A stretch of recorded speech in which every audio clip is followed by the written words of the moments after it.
आज मी करणार आहे ओल्या हळदीचे लोणचे। त्यासाठी लागणारे साहित्य: ओली हळद, हिरवी मिरची, लसूण, धनेपूड, थोडा ओवा, बडीशोप,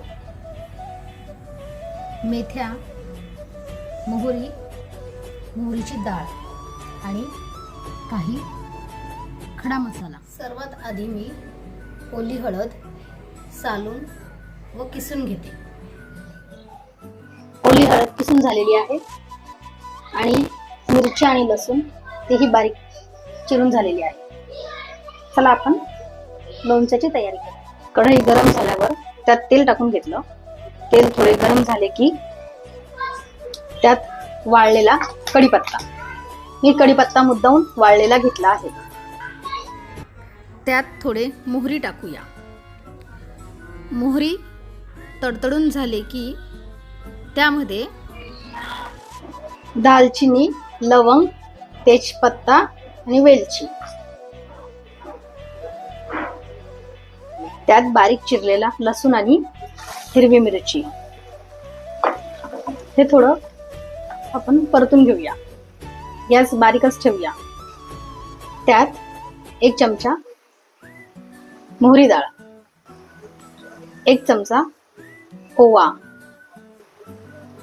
1 ते 1.5 चमचा धनेपूड,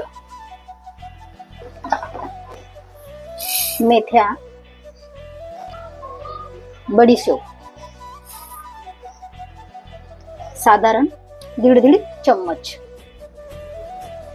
हे मिक्सरला गरबरीत दळून घेतलं। या पद्धतीने आता आपण हे त्यात टाकूया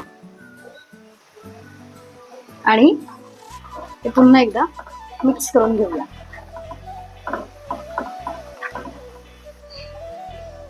आवडीप्रमाणे 1 चमचा लाल मिरच पावडर आणि किसलेली ओली हळद। आता आपण हे सर्व चांगलं मिक्स करून घेऊया।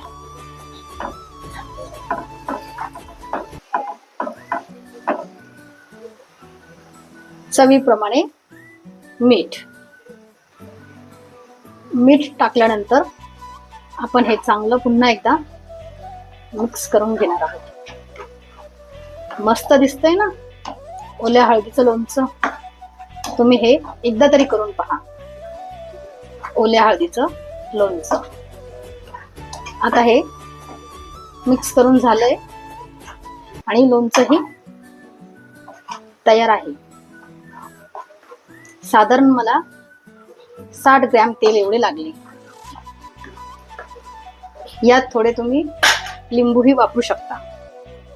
आता मी गॅस बंद करते आणि हे गार होण्यासाठी ठेवते।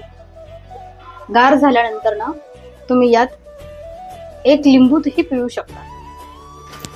6 तास झालेले आहे। मस्तपैकी ओल्या हळदीचं लोणचं तयार झालेलं आहे। तुम्ही पाहू शकता मस्त लोणचं असं मुरल्या गेलेलं आहे।